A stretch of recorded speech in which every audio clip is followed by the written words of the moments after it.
GFMS TV.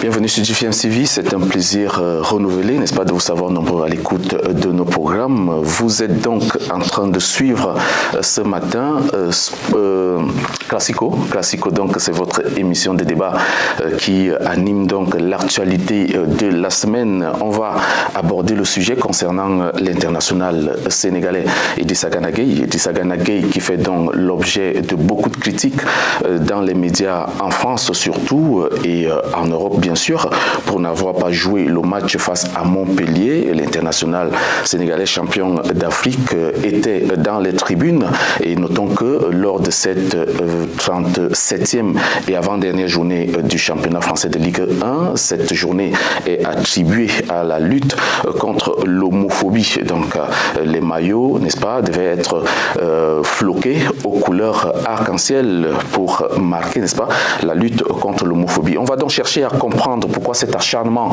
sur Idrissa Gana Gueye. A-t-il raison, n'est-ce pas, de faire ses choix ou pas? On sera avec notre invité qui va d'ailleurs essayer de nous éclairer sur cette situation. Le deuxième point, ce sera notamment la finale de la Ligue des champions de la CAF avec Al Ahly qui va affronter ici même à Casablanca le Wydad Athletic Club de Casablanca, les chances des uns et des autres. Et puis on va parler aussi de la finale de la Coupe de la CAF qui, n'est-ce pas, va n'est-ce pas, abriter Renaissance Sportive Berkane, un autre club marocain qui affrontera donc Orlando Pirates, sera le 20 mai prochain du côté du Nigeria.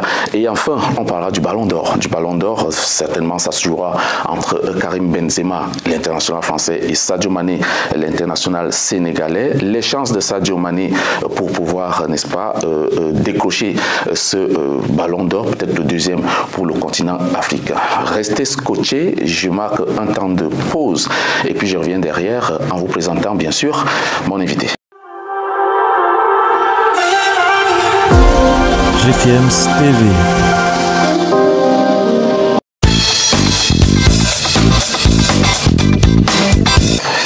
Voilà, vous êtes donc sur le plateau de GFMS TV et vous suivez donc Classico, le Classico qui a donc le plaisir de recevoir encore une fois Monsieur Kaba Lama. Il est agent de joueur et désormais notre consultant. On va aborder trois sujets très primordiaux et on essaiera de vous éclaircir certaines actualités durant ces quelques minutes qu'on passera ensemble. Alors, je l'ai dit en début d'émission, lors de mon intro, Idrissa Gana Gueye ne participe pas au match Paris Saint-Germain-Montpellier marquant la journée de l'homophobie en Ligue 1 française.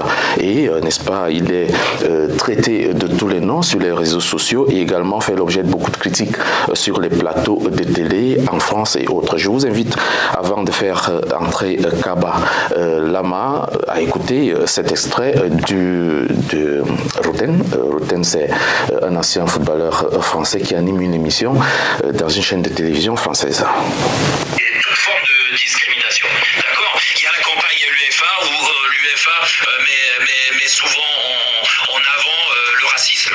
Ok, donc ça veut dire que, imagine, ça veut dire qu'il y a des joueurs qui se sentent pas concernés par ça et qui vont dire bah non, bah alors écoute, moi je joue pas un match de Ligue des Champions, mais ça s'est jamais vu, hein.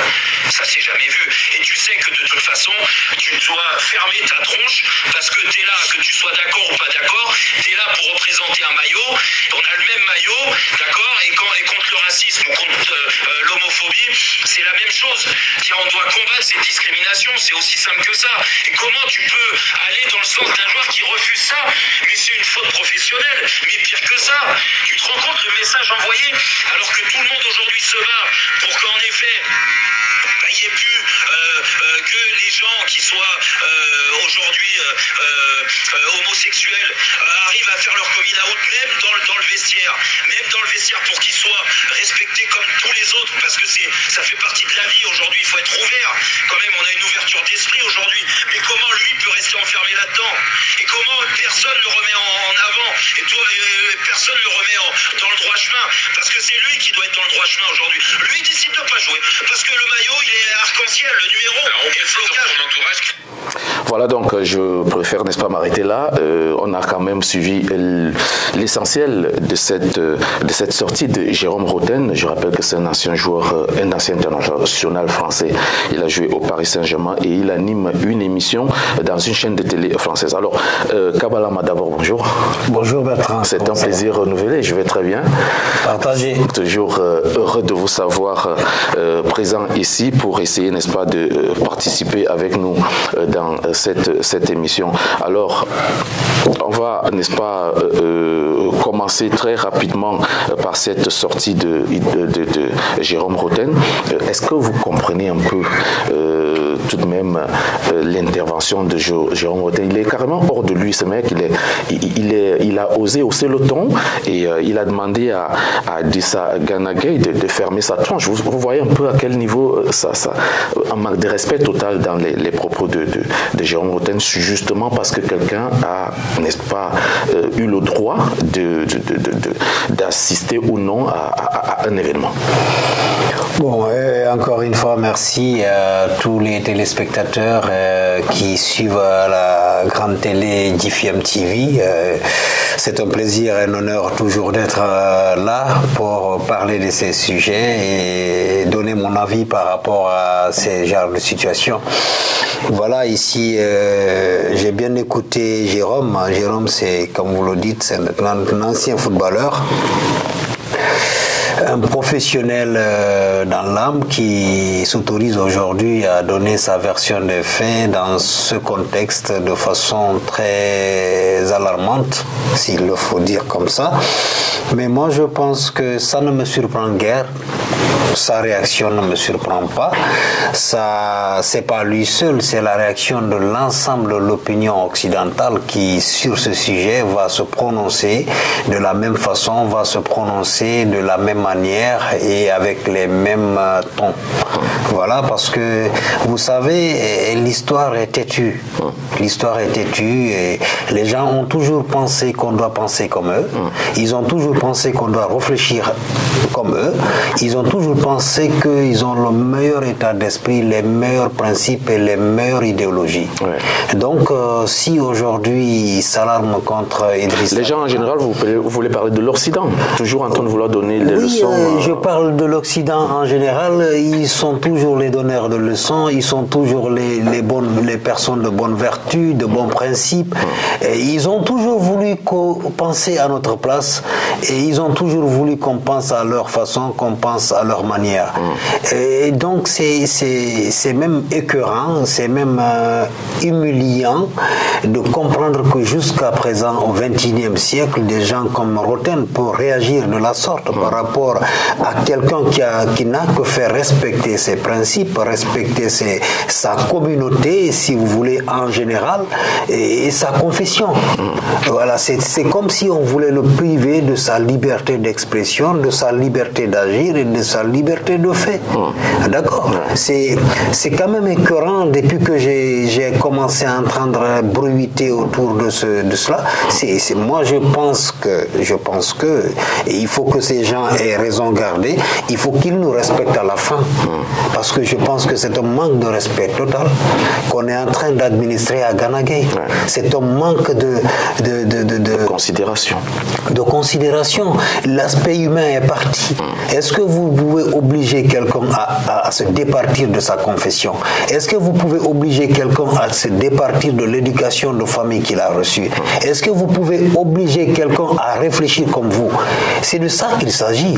Quand il parle de l'exclusion, de bannir Gana Gueye, de faire ceci, mais c'est outrepasser la loi. Juste parce qu'il n'a pas participé à une action dont il est libre ou pas de soutenir. Ouais, d'ailleurs, moi j'inviterai à toutes ces personnes qui partagent les mêmes principes, les mêmes règles, les mêmes opinions, de ne pas se verser dans l'irrationnel, parce que je pense que s'établir dans des principes qui ne sont pas les vôtres, c'est de l'irrationnel, c'est de l'incompris, et je pense que ces joueurs, ces internationaux pourront apporter leur soutien dans la généralité à cet homme Gana Gueye, et que les autres qui pensent contrairement à Gana Gueye pourront aussi le comprendre dans sa philosophie. Justement, je voulais vous relancer en parlant de Valérie Pécresse, présidente d'un parti politique français, candidate à la dernière élection présidentielle,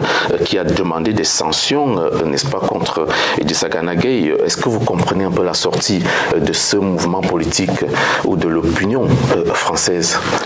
C'est ce qui est marrant, Bertrand, c'est ce qui est marrant dans ce sujet. Vous entendez, Gana Gueye n'a fait que s'abstenir à faire un match.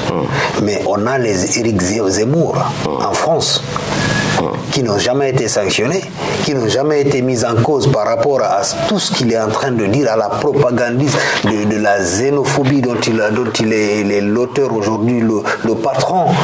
On n'a jamais sanctionné ça. C'est Gana Gueye qu'on va sanctionner parce qu'il s'est abstenu à faire un match. Vous comprenez? C'est un cas très difficile. Gana Gueye appartient au Sénégal. C'est un Sénégalais, ce n'est pas un Français. C'est pas un Européen. D'accord? Gana Gueye, la communauté dans laquelle il a grandi, ou la communauté qu'il est censé représenter, n'accepterait jamais de telles situations.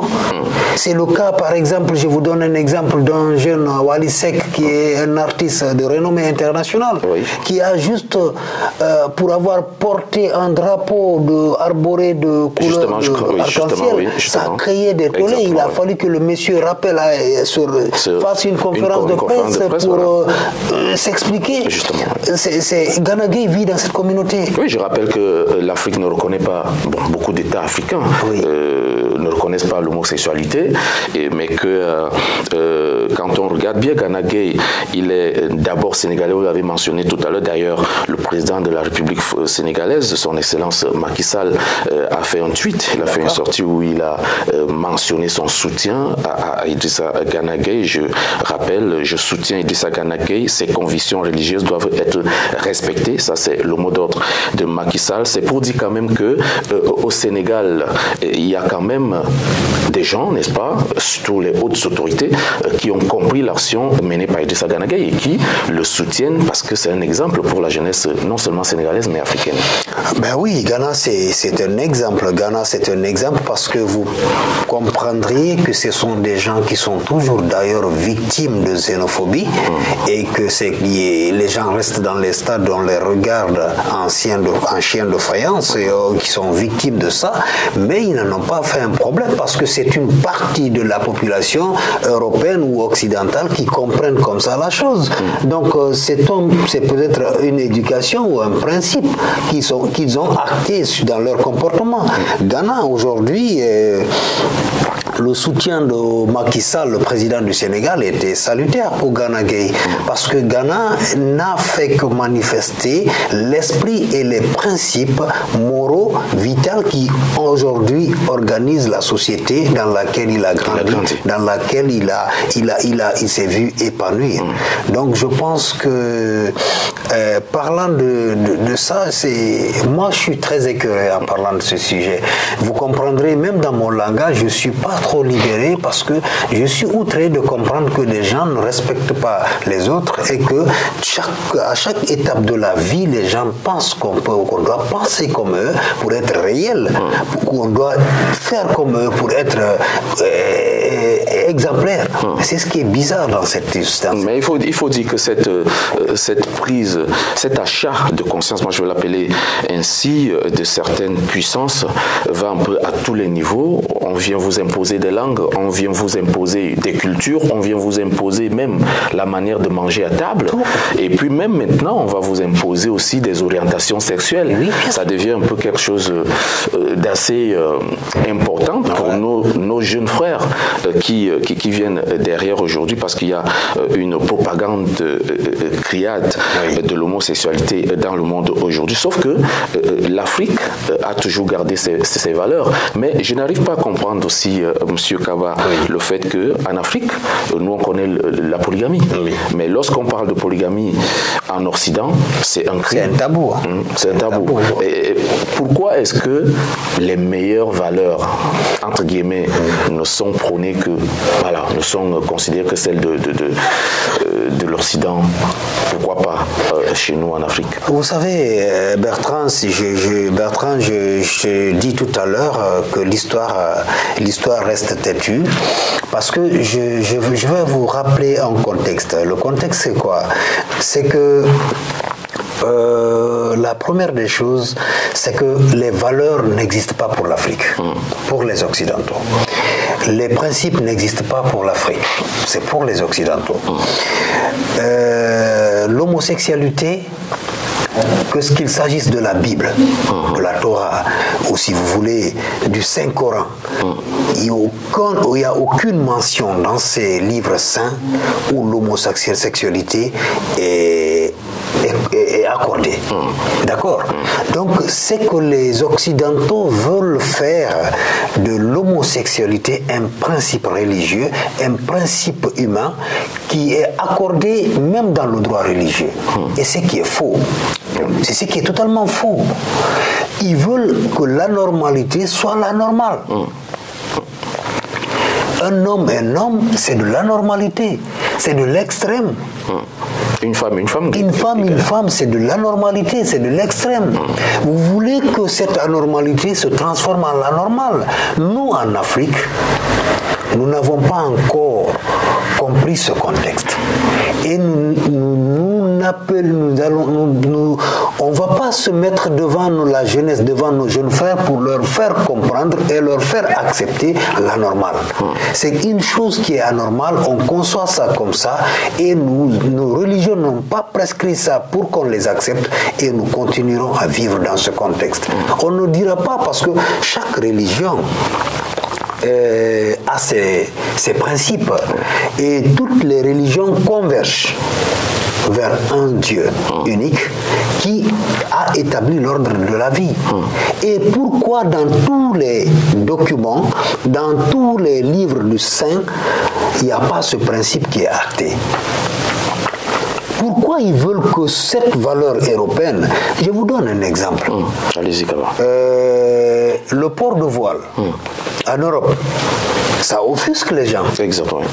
Pourtant, c'est une partie de la religion musulmane qui est transvasée dans cette forme d'habillement. Tout à fait.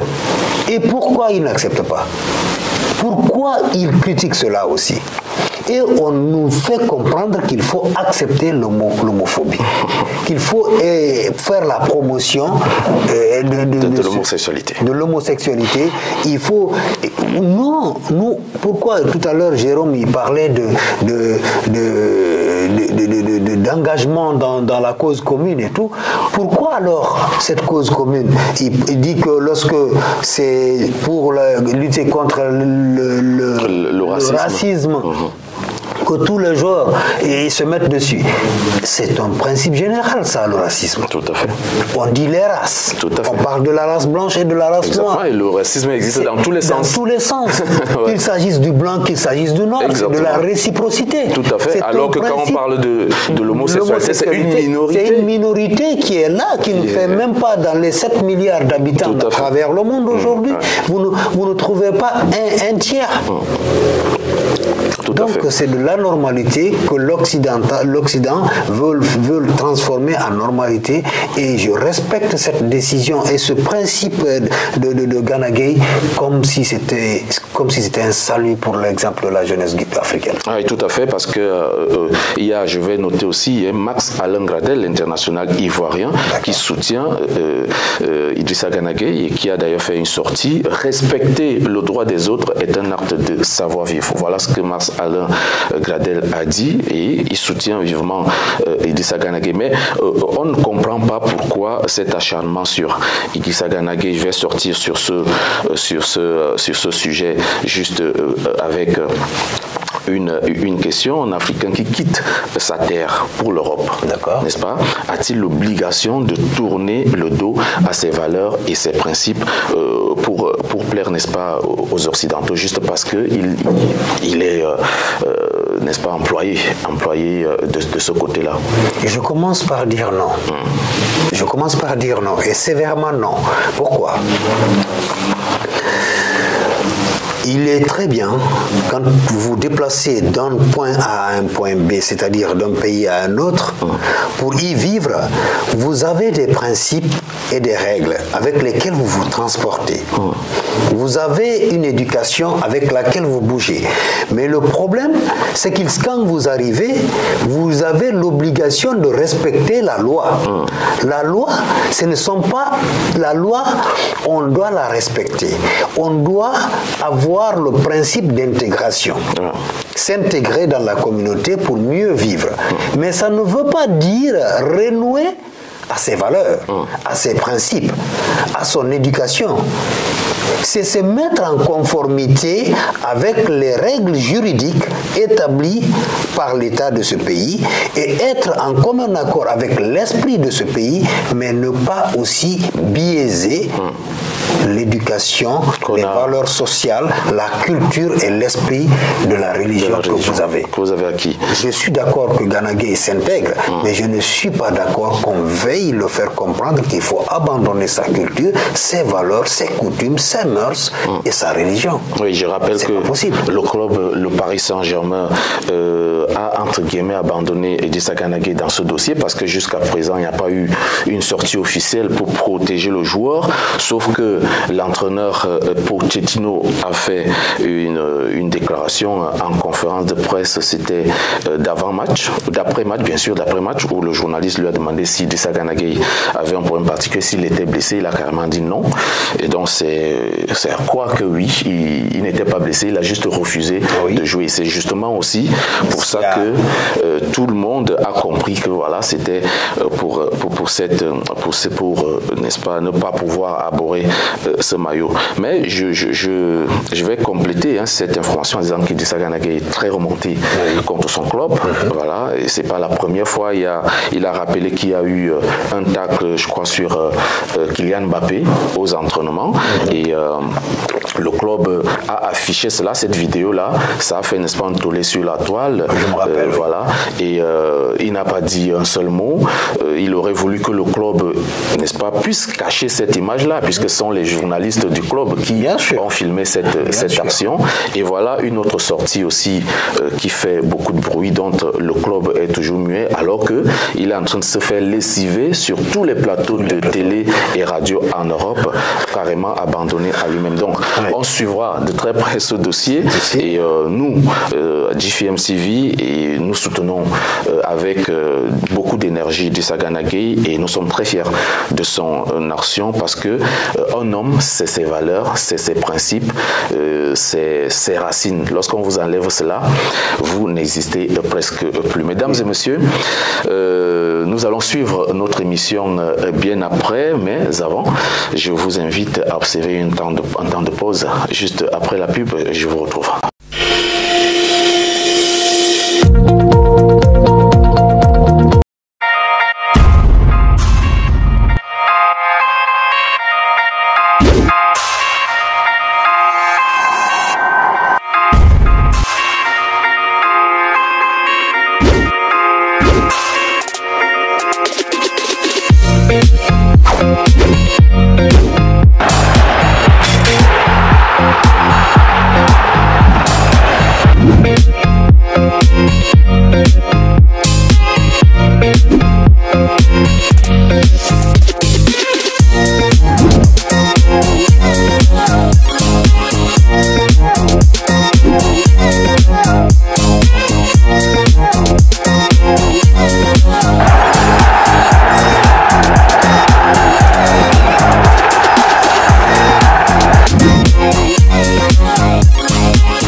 donc sur ce plateau d'IFM TV, vous suivez le classico donc qui vous, n'est-ce pas, permet de réagir sur un certain nombre de sujets. On va aborder le deuxième point de notre émission, c'est la finale, les finales des compétitions africaines, parce qu'on parlera en même temps de la finale de la Ligue des champions de la CAF et de la Coupe de la CAF. Alors, Monsieur Kaba, apparemment, vous aviez une réaction avant d'emboîter le pas vers la Ligue des champions. Vous vouliez rebondir sur le dernier sujet? Oui, bien sûr. Je voulais rebondir sur le sujet aspect du club. Oui, la non-réaction du club. Le club n'a pas été réactif. Vous savez, aujourd'hui, je vais vous dire quelque chose, peut-être que ça va vous surprendre.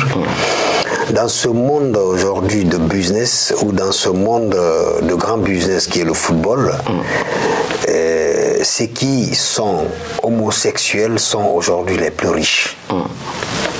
Ils ont leurs mains dans toutes les grandes entreprises, dans les grandes firmes. C'est un réseau. Ils ont une influence. Ils ont une très grande influence. C'est pourquoi quand vous les touchez, que tout le monde se lève. Tout à fait. Parce que beaucoup sont salariés de ces personnes. Donc aujourd'hui, le sujet homosexualité en Europe, c'est un sujet tabou. Justement. Les grandes personnes n'osent pas en parler parce que ça va répercuter sur leur vie. C'est des carrières qui vont être gâtées. Et sur l'économie de certains. Sur l'économie de certaines entreprises également. Donc aujourd'hui, la réaction, le silence du club, ça s'explique par la protection des intérêts. Les gens ont envie de protéger leurs intérêts, mais moi je suis plus que sûr que la quintessence ou l'option, si vous voulez, principale de ce club-là est en faveur de Gana Gueye. Ça ne se dit pas seulement, mais aujourd'hui les grands dirigeants, les grands propriétaires de ce club sont dans l'esprit de Gana Gueye, parce que ce sont des gens qui, je pense, partagent les mêmes idéologies religieuses ou confessionnelles que Gana Gueye. Donc c'est pour vous dire que ce silence n'est qu'une protection des intérêts, n'est qu'une protection des plus grands aujourd'hui dans le domaine de la richesse, et que ce problème d'homosexualité aujourd'hui en Europe est en train de vraiment prendre de l'ampleur, prendre de l'élan, parce qu'il y a des fonds qui sont mis dedans, et cela est très très important à signaler. C'était très très important de mentionner ce point-là d'ailleurs, parce que on le lit, on le voit aussi un peu de partout, cette prise de pouvoir des homosexuels dans certains milieux économiques dans le monde. C'est des gens qui ont assez de pouvoir et qui influencent normalement l'économie dans certaines entreprises, comme vous l'avez si bien évoqué. Alors, on va, n'est-ce pas, entrer dans le second sujet. On va parler maintenant du football sur le terrain. Et là, on commence par ce match choc qui attend, n'est-ce pas, le public, les amoureux du football africain. Le Wydad Athletic Club de Casablanca affronte le 30 mai prochain Al-Ahli du Caire. Al-Ahli du Caire qui est, n'est-ce pas, le club le plus titré d'Afrique. Alors, un tout petit mot d'abord dans l'ensemble concernant cette rencontre. Comment imaginez-vous cette rencontre dans l'ensemble? J'ai vraiment, déjà, quand je parle de cette rencontre, j'ai la chair de poule parce que je sais que ça va être une rencontre fou. En dehors et à l'intérieur, qu'il s'agisse du football, qu'il s'agisse de l'ambiance et tout, ça va être euphorique. Oui, je rappelle d'abord, avant de continuer, que ça a commencé déjà parce que Al-Ahli a fait un communiqué à la CAF, ne voudrait pas que cette finale se joue à Casablanca. Et puis après, la CAF a réagi en donnant des raisons. Mais jusque-là, Al-Ahli maintenant a demandé le report de la finale, estimant que ces joueurs sont appelés en sélection. Beaucoup de joueurs sont appelés en sélection. Donc, comme vous l'avez dit, ça commence quand même déjà à être chaud. C'est une finale qui va donner vraiment du tonus à tous les deux clubs, parce que vraiment aller aux supporters, aux encadreurs, à la famille footballistique, parce que vous savez déjà la rivalité qui existe entre ces clubs et tout. Et c'est des clubs qui généralement ont les mêmes tenants du football mondial. Aujourd'hui, cette finale, ce n'est qu'un plaisir pour les fans du football. Ce n'est qu'une recette, un résultat des investissements dans tous les domaines footballistiques, parce que Al Ahly, comme vous veniez de le signaler tout à l'heure, c'est le club le plus titré d'Afrique. Le recordman, je rappelle qu'ils ont 10 Ligues des Champions. 10 Ligues des Champions. Et ils jouent leur troisième finale consécutive. 4 Super Coupes de la CAF et tout. Tout à fait. Voilà, leur troisième finale consécutive. Leur troisième finale consécutive, c'est comme pour vous dire que c'est le club le plus expérimenté sur la scène africaine. C'est le club le plus craint sur la scène africaine. Et c'est vrai qu'il y a Zamalek, mais ça c'est à l'intérieur de l'Égypte que ça se joue entre les deux. Sur le plan continental, il n'y a pas photo, c'est le meilleur club africain. Al Ahly, c'est le meilleur club africain. Donc c'est vrai qu'aujourd'hui, Wydadi aussi a son mot à dire dans ce contexte dans lequel... On viendra, on parlera du Wydad tout à l'heure. Voilà. Parlons d'abord de cette équipe de Al Ahly. À la tête de l'encadrement technique, c'est Pitso Mosimane, qui est le Sud-Africain, et qui joue sa troisième finale consécutive de Ligue des Champions avec ce club. Il était d'abord l'entraîneur de Mamelodi Sundowns avant de prendre cette équipe de Al Ahly. Et rappelons qu'il a refusé d'entraîner la sélection nationale d'Afrique du Sud pour venir à Al Ahly. Alors, selon vous, vous qui connaissez, n'est-ce pas, ce monsieur et ce qu'il a apporté au football africain en termes techniques, quelle est, n'est-ce pas, la touche réelle, le secret de Pitso Mosimane pour mettre encore cette équipe de Al Ahly au sommet? Pitso, c'est vraiment une fierté. Vous savez, quand je dis une fierté, c'est pour tout le continent africain. Voilà un monsieur qui a une philosophie de jeu basée sur de la rigueur. Et le football africain, il faut le reconnaître par la rigueur. Il faut le reconnaître par la ténacité. C'est l'identité du football africain.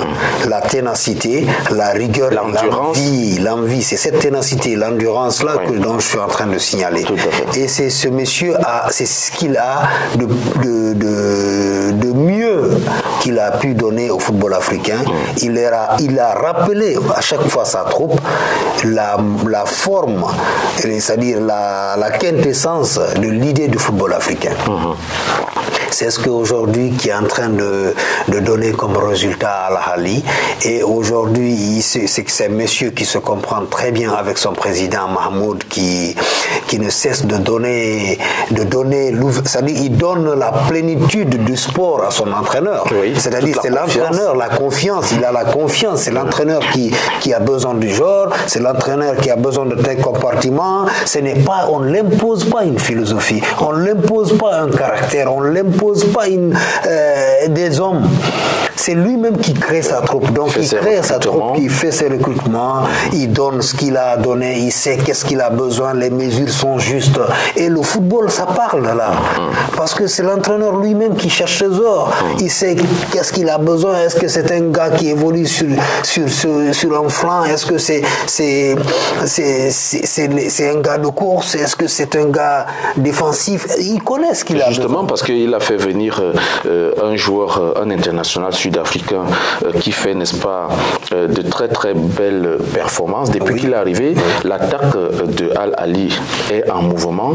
Il s'appelle Persito, il a joué au Mamelodi Sundowns et il est international sud-africain. Comme vous parliez, n'est-ce pas, de ses recrutements et autres, certainement c'est un joueur qui est venu avec de la mobilité, surtout au niveau de... Oui, je vais vous dire une chose. Vous voyez, ce club, c'est un club équilibré. D'abord, équilibré dans le sens qu'il y a la jeunesse, il y a la maturité, je dirais pas la vieillesse, il y a la maturité. Donc c'est un mélange. C'est un mixage qui permet à l'entraîneur de véhiculer le message non seulement sur le terrain, en dehors du terrain, et de faire expression de la valeur de ces jeunes-là. Donc c'est ce qui fait qu'aujourd'hui, dans ce club, tout va bien. Tout va bien. Parce que l'ambiance, le sport, sport et tout marche. Les joueurs sont assez expérimentés. Environ 7 joueurs jouent à l'équipe nationale de l'Égypte. Bien sûr. Et les autres il y a le Sénégalais Dieng. Dieng aussi qui est là. Il est international, je pense. Oui, il est international. Il a même été convoqué pour les éliminatoires de la Coupe d'Afrique des Nations. Et il y a également ce Persito dont on parlait, dont c'est une équipe qui est carrément très mobile.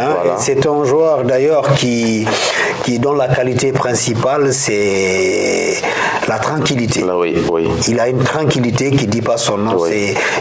C'est vrai, dans le jeu il est très rapide, mais dès qu'il doit exécuter une action, vous verrez le tempérament il baisse pour avoir de la tranquillité. Tout à fait. Donc c'est ce qui fait que sa réussite n'est pas surprenante. Alors parlons un peu de cette équipe du Wydad Athletic Club qui aujourd'hui n'a que 2 Ligues des Champions contre la Ligue 10.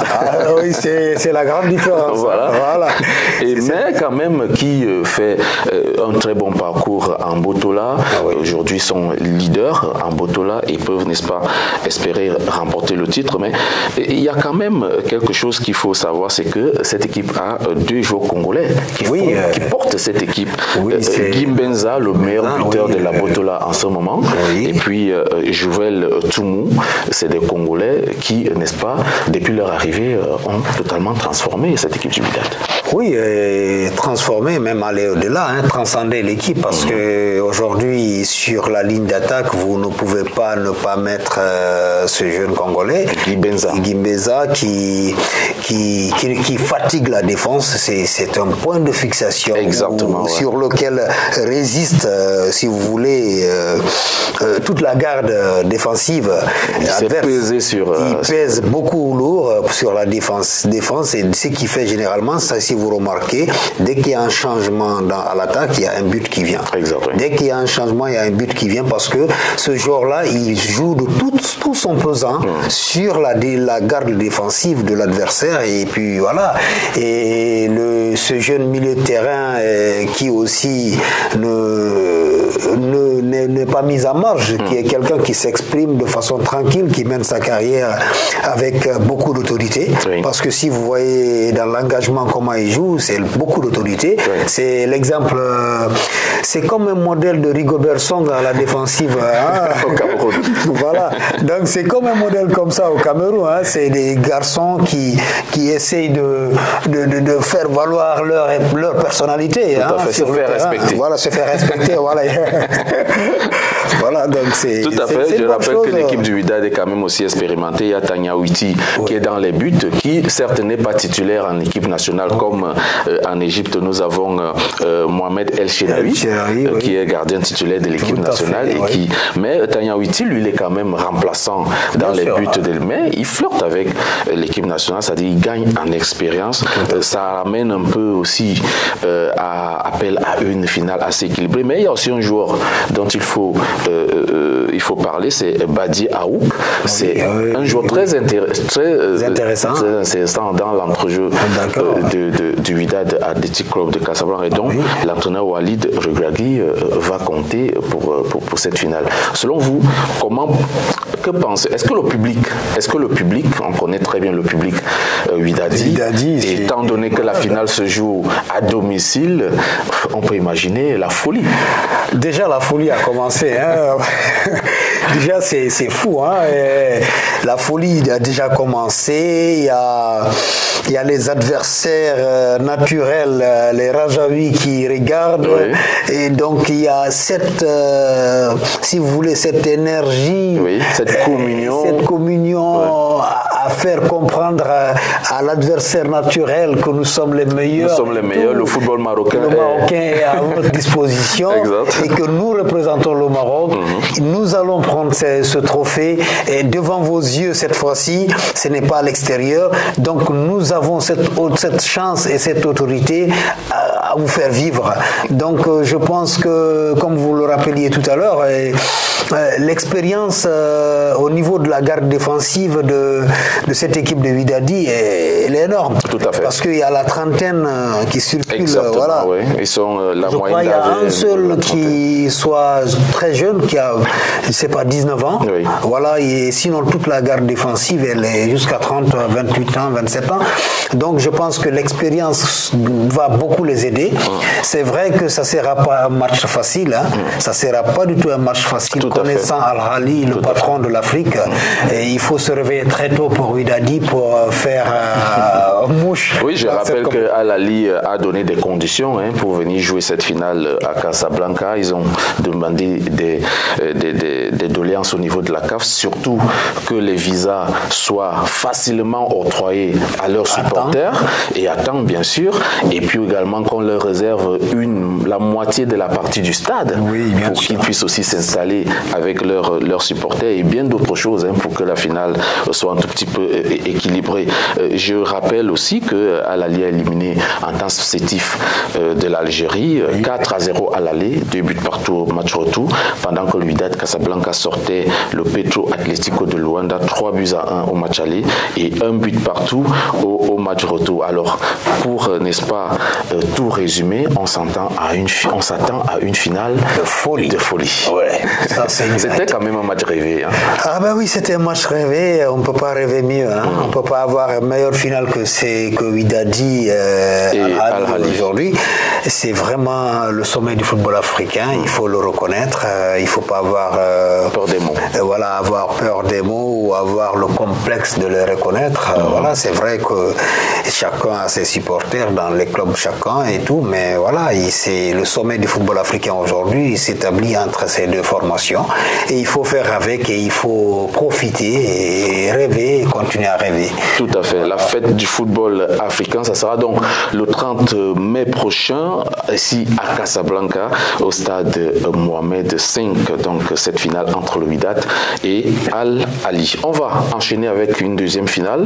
C'est un autre club marocain qui est engagé à cette finale de la Coupe de la CAF, Renaissance Sportive Berkane de Florent Ibenge, l'entraîneur congolais qui est à la tête de cette équipe, qui va donc affronter du côté du Nigeria. Ça sera le 20 mai prochain, donc dans quelques jours, les Sud-Africains de Orlando Pirates. Renaissance Berkane a déjà une Coupe des Confédérations, c'est celle gagnée en 2020. C'est le seul titre que ce club a au niveau international, mais ils ont été finalistes en 2019 déjà aussi, toujours dans la même compétition. Ils ont éliminé le tout-puissant Mazembe, le grand tout-puissant Mazembe, en demi-finale.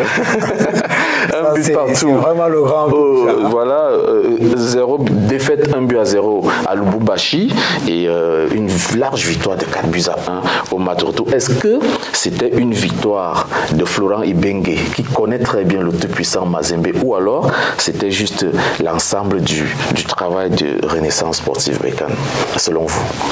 Bon, d'accord, on peut quand même donner le plus grand pourcentage à Ibenge, hein, parce qu'il connaît non seulement le football du congolais très bien et tout, mais aussi il ne faut pas occulter que ce club en 4 années, en 4 saisons a joué 3 fois la finale. Hein. Voilà, donc c'est pour dire que le club a déjà le goût de cette compétition et a de l'expérience par rapport à cette compétition. C'est comme le Séville en Coupe d'Europe. Europa League. Oui. Voilà, donc c'est un club déjà qui a pris goût, donc et associé à la connaissance que Ibenge a du football de chez lui et cette tactique avec laquelle il s'est révélé lui-même un grand entraîneur. Et voilà, c'est parsemé comme genre, si vous voulez, là, le comparer un peu à Jürgen Klopp, parce que c'est à peu près le même football qu'il essaie d'imposer, malheureusement, à la différence que c'est pas les mêmes footballeurs, c'est pas les mêmes joueurs, et voilà, c'est ce qui fait la différence. Sinon, c'est à peu près le même impact de jeu, un football basé sur l'offensive directe, c'est-à-dire que vous avez un moteur direct qui est là, qui démarre, qui ne fait qu'avancer et qui recule ensemble. Donc c'est un truc comme ça. On barre ensemble, on défend. Voilà, donc c'est un truc comme ça. Je pense qu'on aura la chance d'assister à une très belle... je voulais dire, on attaque ensemble, on défend ensemble. Voilà. Ça peut arriver là. Oui. D'ailleurs, donc, je pense que Berkane a de la chance d'avoir de bons garçons, oui. Comme je connais, comme Youssef, oui. Ou Bakary. Ce sont des très bons garçons qui donnent vraiment du punch à l'adversaire et tout.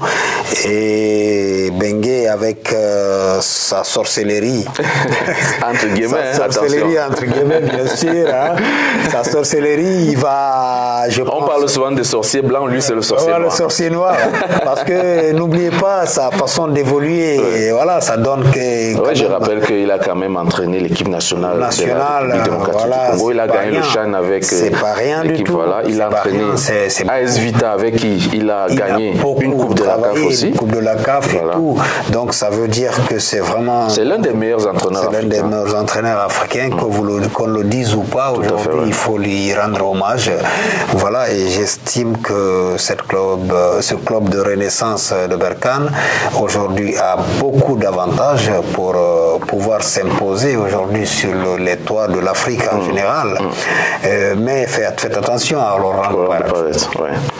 Très attention, parce que ce club aussi, c'est un club d'expérience. Exactement. Oui. Voilà, aussi, qui a beaucoup d'expérience. Même si ces dernières années... Oui, ces dernières années, il dandine un peu, mais c'est un club qui a beaucoup d'expérience, il faut le dire, qui a d'ailleurs la Ligue des Champions en 95, si vous vous rappelez, contre l'ASEC Mimosa, qui a fait... le grand ASEC Mimosa. Le grand ASEC Mimosa de l'époque, d'ailleurs. Hein. Voilà, en 95, et puis voilà, c'est un club qui a fait la finale, je crois, en 2013 aussi, et qui a, je crois, 2 fois la Super Coupe d'Afrique, la Coupe de la Confédération, pardon. Et donc, aujourd'hui, qui a son potentiel assis sur l'expérience, il y a beaucoup de joueurs très âgés. C'est vrai, oui. C'est une sorte de mixage aussi voilà. Bien brassé.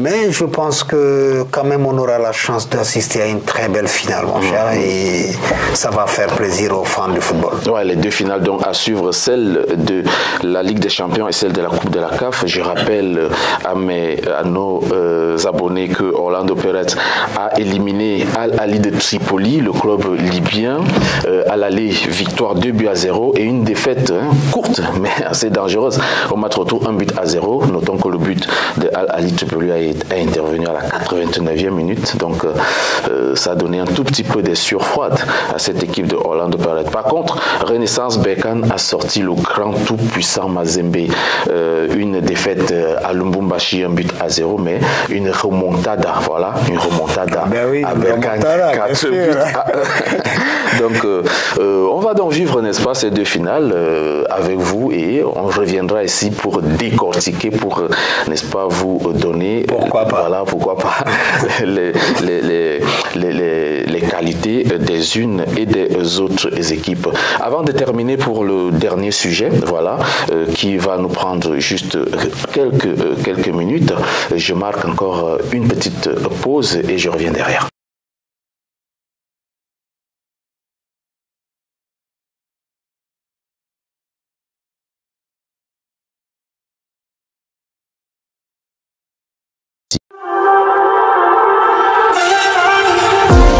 GFM's TV.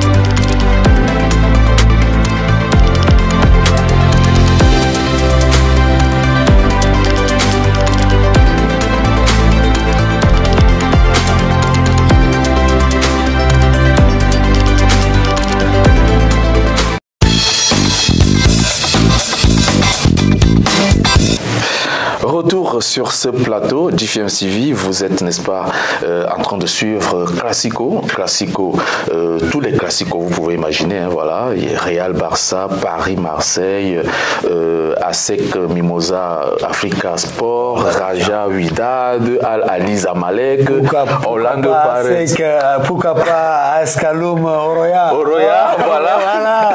Pourquoi pas Tonnerre de Yaoundé, Canon de Yaoundé, Coton Sport de Garoua, Union de Garoua, voilà, tous les Classicos, vous pouvez imaginer, c'est là, nous sommes là pour faire ces Classicos-là, mais maintenant sur le plateau, parce que c'est, n'est-ce pas, un débat de contre-idées, et on va aborder le dernier sujet, ce sera celui du Ballon d'Or, le Ballon d'Or France Football, donc, qui va certainement opposer les deux joueurs les plus en vue de cette saison.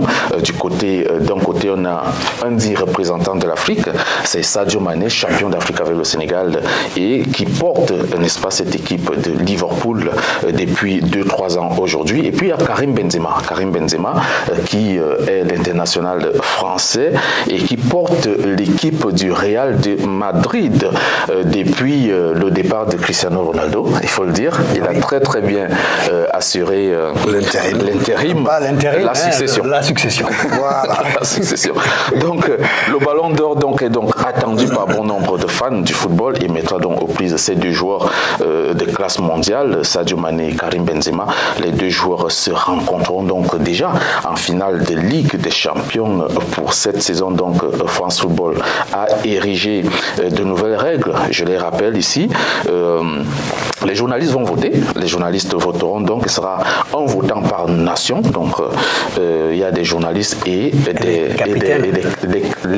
Non, ils ont extrait les capitaines parce qu'ils ont réduit le nombre de votants. Ce n'est plus de 170, c'est maintenant de 100. Ça fait qu'il n'y a que les journalistes et les fédérations qui vont voter le Ballon d'Or. Ça va faire donc un jury qui comportera donc aussi 100 électeurs pour le football masculin et puis 50 pour le football féminin. Donc il y a certaines règles qui ont été retouchées. Bon, on va avoir 21 nations africaines qui sont appelées à voter ce Ballon d'Or. Je les cite d'ailleurs: le Sénégal, le Maroc, le Nigeria, l'Égypte, la Tunisie, le Cameroun, l'Algérie, le Mali, la Côte d'Ivoire, le Burkina Faso, le Ghana, la République démocratique du Congo, l'Afrique du Sud, le Cap-Vert, la Guinée-Conakry, le Gabon, le Bénin, l'Ouganda, la Zambie, le Congo-Brazzaville et la Guinée équatoriale. Voilà, la Guinée-Conakry. J'ai vu un peu vos yeux scintiller parce que le nom de la Guinée ne venait pas encore. Ah ouais, ils sont bien là. Bien sûr que j'attends. Ils sont bien là, les Guinéens. D'accord, c'est bien. Alors, revenons un peu sur la saison de Sadio Mané en quelques chiffres. Kaba, il a 33 matchs en Première Ligue, il a inscrit 15 buts, il a 4 passes décisives. En Ligue des Champions, il a 12 matchs joués, il a 5 buts. Il est vainqueur de la Coupe d'Afrique des Nations, il est vainqueur de la FA Cup en Angleterre, remportée récemment, il y a quelques jours. Et puis, il est vainqueur de la Coupe. Maintenant, on attend la Première Ligue, parce que ça se joue encore. Mais Guardiola n'a pas dit son dernier mot. Hein. Voilà, Guardiola a déjà beaucoup perdu là, dans la Ligue des Champions, donc je pense que ça va être très difficile. Donc, oui, donnez-nous un tout petit peu, au niveau de la Ligue de la Première Ligue, ça sera difficile pour Liverpool d'aller chercher le titre, ça c'est sûr. Voilà. Mais si on parle de Sadio Mané, est-ce que c'est l'année de Sadio Mané? Oui, disons, c'est une grosse année. C'est une grosse année. Très remplie et très responsable, très réussi de Sadio. Sadio, c'est un grand joueur aujourd'hui vu par tout le monde, vu par tous les fans du football. Comme vous venez de le signaler, en 33 matchs, il a déjà 15 buts, 4 passes décisives. Ce n'est pas rien pour un attaquant de flanc. Tout à fait. Voilà, c'est un attaquant de flanc. Voilà, il a vraiment la moyenne. Et il faut noter qu'il a des joueurs concurrentiels à son poste. Sadio Mané il y a Diaz qui est là, voilà, qu'on a ramené pour lui piquer un peu. Firmino aussi, qui de temps en temps. Aussi, qui est déjà... Donc avoir déjà 15 buts mélangés avec ces trois-là, à qui on ne donne pas pas les passes parce que lui... Oui, bon, je dirais que... Il n'est pas un attaquant comme... Voilà, il n'est pas un attaquant de pointe, comme un... Benzema, voilà, comme un Didier Drogba, comme un Sami Eto'o-Fils et tout. Voilà, mais c'est un attaquant de flanc qui fait très bien son travail, qui défend très bien, qui attaque bien, qui respecte sa zone de prédilection et qui apporte vraiment énormément à ce club et à son équipe nationale. C'est d'ailleurs le patron de l'équipe nationale. C'est grâce à lui aujourd'hui en partie qu'on doit à cette Coupe d'Afrique, que les Sénégalais doivent cette Coupe d'Afrique des Nations. C'est en partie grâce à lui et vraiment il a fait une grosse saison, il faut le reconnaître. Maintenant, voilà. Comparé à Karim Benzema. Comparativement à Karim Benzema aussi, ça va être très 31 matchs, 27 buts en Liga. C'est quand même énorme. C'est quand même 12 passes décisives. Il a 11 matchs en Ligue des Champions, 15 buts. 15 buts réalisés, le meilleur buteur actuel. Il a gagné le championnat allemand. Il a déjà le championnat et je pense qu'il a gagné aussi un trophée intercontinental avec la France. Oui, avec la France, ils ont gagné la Ligue, la Ligue des Nations. La Ligue des Nations, oui. La Ligue des Nations. Quand même, voilà, c'est très difficile. Sadio Mané a gagné la CAN, lui il a gagné la Ligue des Nations. La Ligue des Nations, c'est encore très difficile, mais si on me demande de voter, je vote Sadio Mané. Voilà, mais voilà, ça va être difficile, ça va se jouer jusqu'à la dernière minute. Tout à fait. Voilà, et ce qui fait encore la spécificité de ce Ballon d'Or, c'est que c'est un vote. C'est que c'est un vote. Tout à fait. Et le vote, ça peut glisser d'un moment à l'autre et tout. Voilà, c'est... Donc toutes les chances sont réunies. C'est du 50-50 et espérons que notre Sadio gagne ce Ballon d'Or.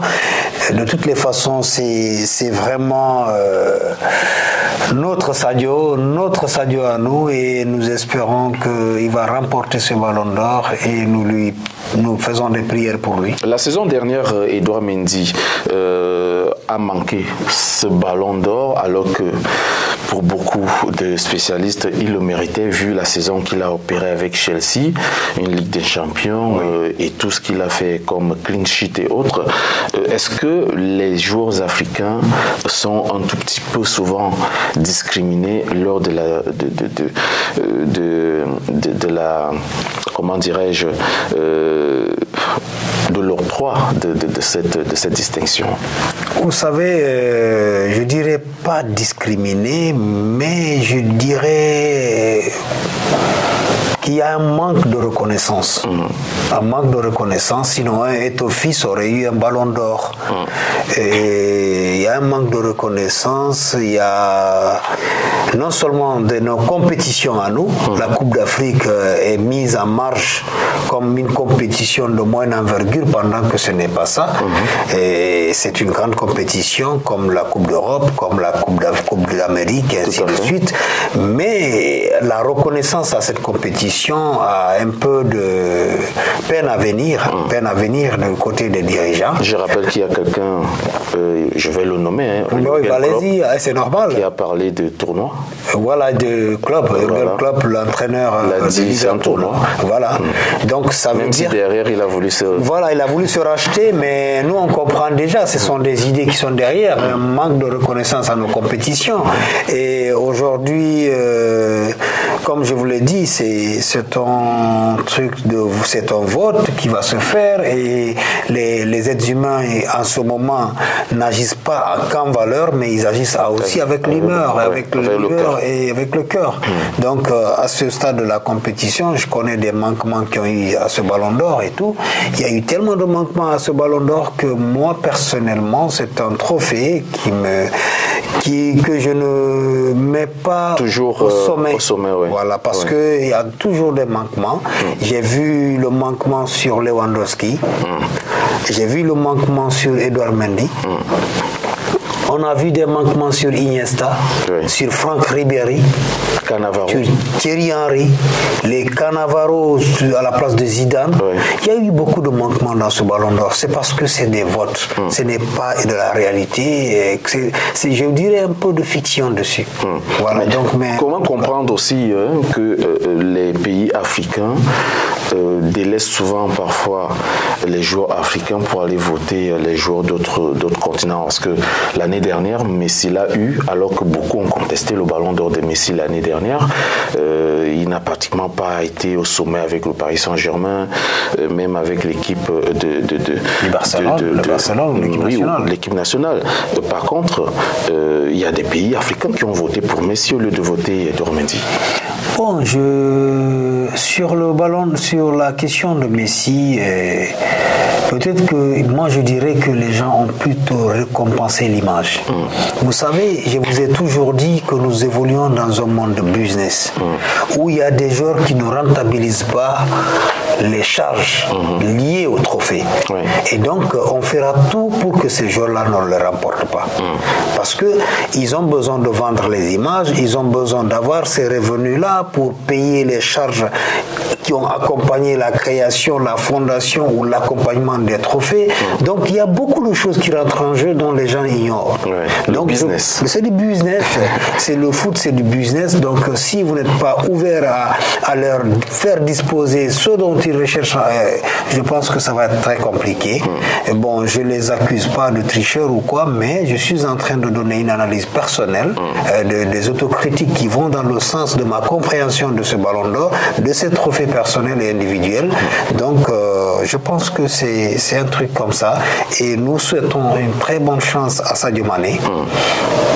Et aussi la même chance à Karim Benzema, qui est un grand footballeur, qui fait la lumière du Real de Madrid aux côtés de Vinicius et autres.